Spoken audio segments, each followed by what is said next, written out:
What is going on, everyone? It is your boy Kazak here, and today I am back at y'all with another JRPG video. So, as you guys all know, we recently just had a brand new Nintendo Direct yesterday, and I definitely have my opinions on it. Some good ones, and some are not so positive. But in this video, I wanted to focus on the announcements that interested me the most, and kind of just give you guys my 2 cents on these particular announcements. So, with all that said, let's just jump straight into it. Now, the first thing I immediately wanted to touch on is the brand new Mega Man Star Force Legacy Collection.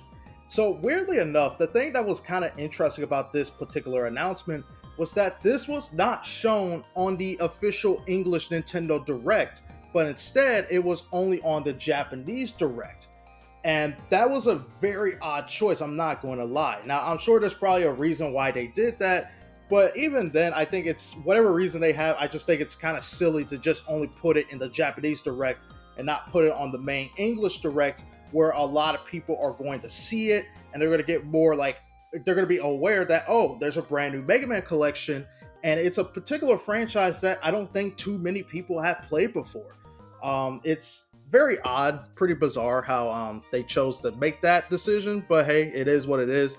At least people know about it now, so yeah, it's whatever on that one. But the main reason why I'm interested in talking about the Star Force Legacy Collection is because, in case you guys didn't know, I am a massive Mega Man fan. I've pretty much played almost every single mainline Mega Man franchise and even some of the spin-off games. However, my experience with this particular franchise is very limited. In fact, I think the only game I played was Mega Man Star Force 2, and to be honest, I was not a big fan of the game. I didn't like the combat system. I thought the story was just kind of meh. Like everything about the game just really did not click with me at all. Now, granted, that could be because of the fact that it is considered to be the weakest game in the Star Force franchise. So maybe it was just one of those cases where I just ended up picking a bad entry to start the series with. But from that point on, I just had a very negative viewpoint of the Star Force games. And because of that one experience, I just kind of like pushed the series to the side and never really cared enough to look into the rest of the games. But now that this collection exists, I'm willing to kind of like give this a clean slate and experience all these games for what they truly are. And I'm very interested. I'm interested in trying these games out. It looks pretty dang good, especially if they bring back some of the cut content or some of the things that you probably weren't able to experience from the original games onto this collection.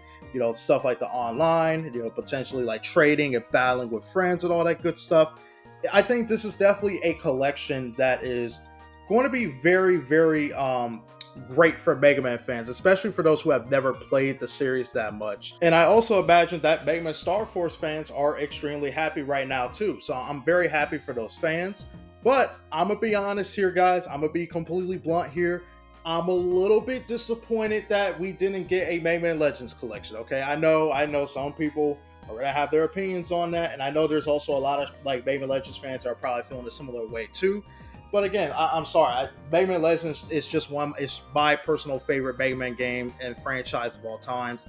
So it does hurt a little bit to know that we're gonna have to wait another 2 years or so just to get a collection of that. Or maybe they could do a remake of the first two games. That would be pretty cool as well.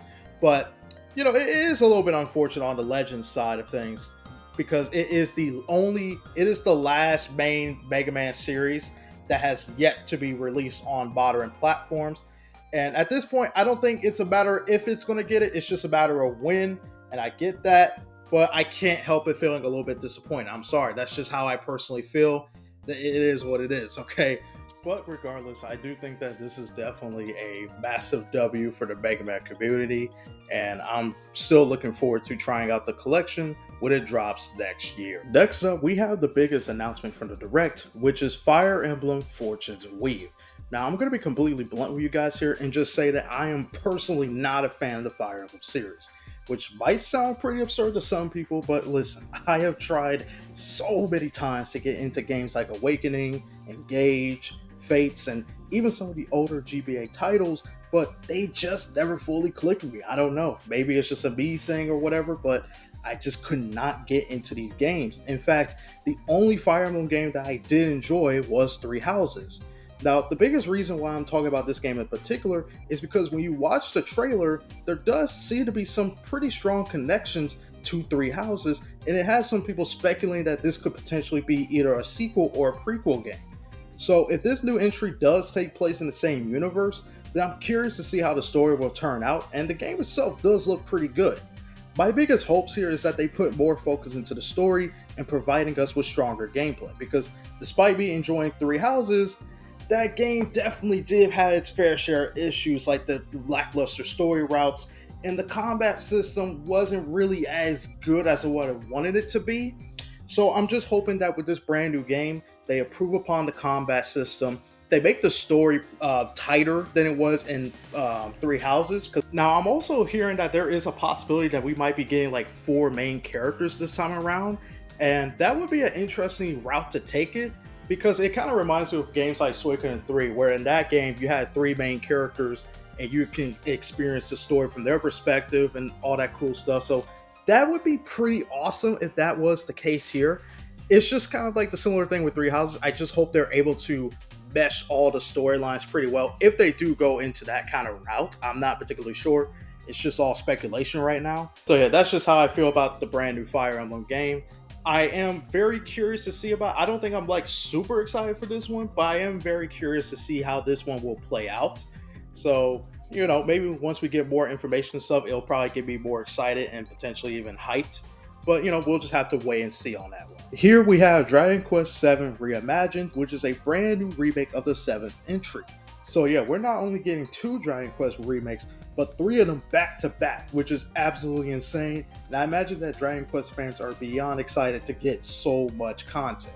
Now, similar to Fire Emblem, I don't really consider myself as a Dragon Quest fan, but I do enjoy some of the games. Personally, I would have liked to see Dragon Quest VIII get a remake or a remaster treatment, since that was one of the first entries I played from the series, but I'm also fine with 7 getting a little bit of love here, especially since the game itself does look absolutely incredible with the HD graphics and this unique diorama type of art style here. To be honest, I'm actually kind of impressed with the way that Square Enix has been handling Dragon Quest recently. I mean, it wasn't too long ago where we got the Dragon Quest 3 remake, then we're going to get Dragon Quest 1 and 2 remakes here, and then the 7th game is going to get a remake and it's coming out sometime in February of next year.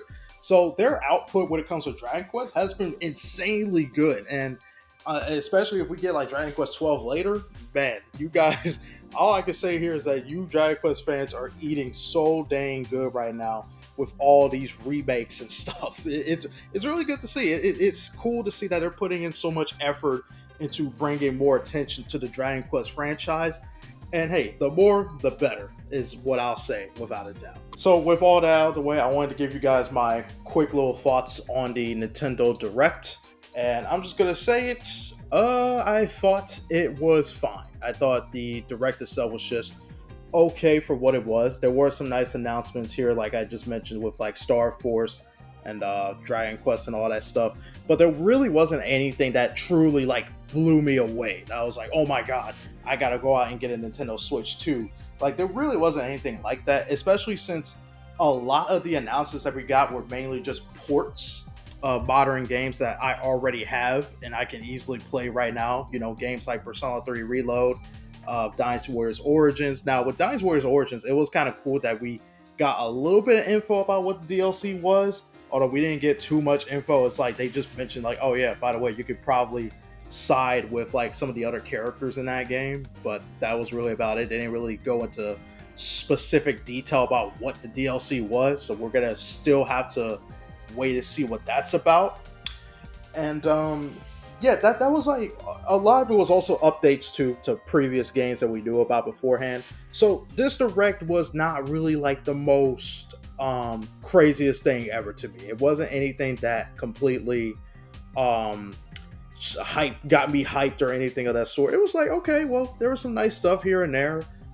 That's cool to see. I'm looking forward to this, but nothing truly mind-blowing in my personal opinion. And that's just how it is for me.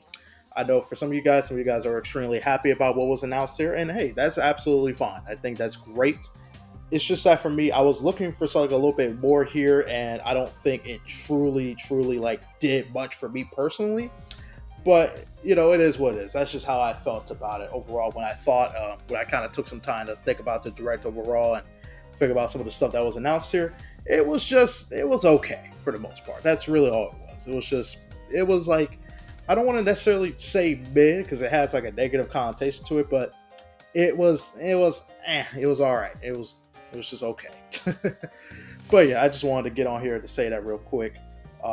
You guys can let me know how you guys felt about the direct. Did you guys really love it, or did you kind of feel the same way I felt? I'm curious to know how you guys felt in the comment sections below. So with all that said, this was your boy Kazak, and I'll see you guys on the next video. Peace.